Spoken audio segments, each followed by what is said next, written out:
Here we have the guest bedroom, which is just a riot of colour.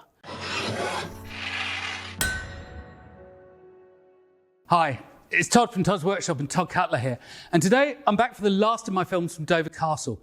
And we're going to talk about colour and a little bit about preconception.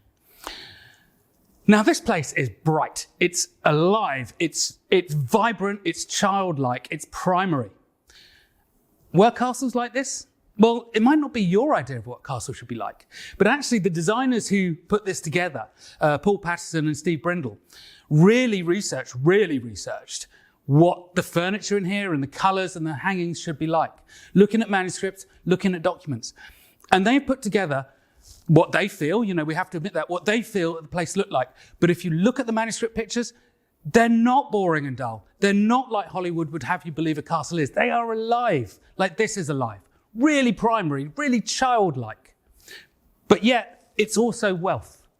Because what this actually says, maybe not to you, but to the people who were viewing this 850 years ago, they're taking this in and they're assessing the wealth of the people who own this. So you've got silks in the banner there. They come from China. You've got vibrant blues there. It's a lovely blue, but it's there also because it's a lapis lazuli. It comes from Afghanistan, from Pakistan, along the trade routes. It's an awful lot of money. Just like the food that would be served here would have a lot of spices in it because it's money and it says money. But then you have the embroidery. Again, it's all time, but it's really bright. They really want you to make sure you cannot miss what you were looking at. But let's go and have a look at the King's Bedchamber because the same theme of colour carries on there. Here we have the guest bedroom, which is just a riot of colour. But interestingly, it was never really very popular with either the royalty of our country or visiting guests, actually. We're now in the King's bedroom, magnificent cupboard behind me. But it comes down to perception again. What are you expecting?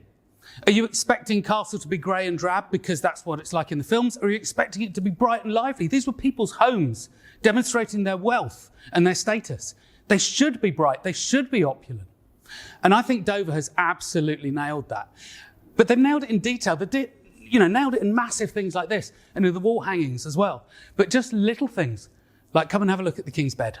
And here I am next to the King's bed and, well, preconceptions. I'm not sure that I thought of a King's bed should be like this. I'm not sure I ever thought what a King's bed should be like.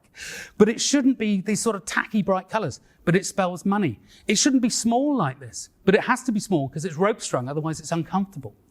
But that's what's brilliant about Dover, is it's not what I would expect a castle to be, because they're not like that in Hollywood. They're not like that when you go to see the sterile ones on a hillside in Spain or something. This is alive. It's alive because it's representing how people would have lived here. And the research that's gone into it is fantastic. But what it means is that my Hollywood preconception of what a castle should be and King's furniture should be is not the same. And it means that you have to sort of think again. And it's always a really powerful tool to think again because it just resets your mind and you see things in a new light. And that's what I absolutely love about Dover. And I loved being involved in every little stage of it. And I just love coming here every spring and doing it and helping renovate it. But that's my little tour on preconceptions and colour. And thank you very much. I hope you enjoyed it.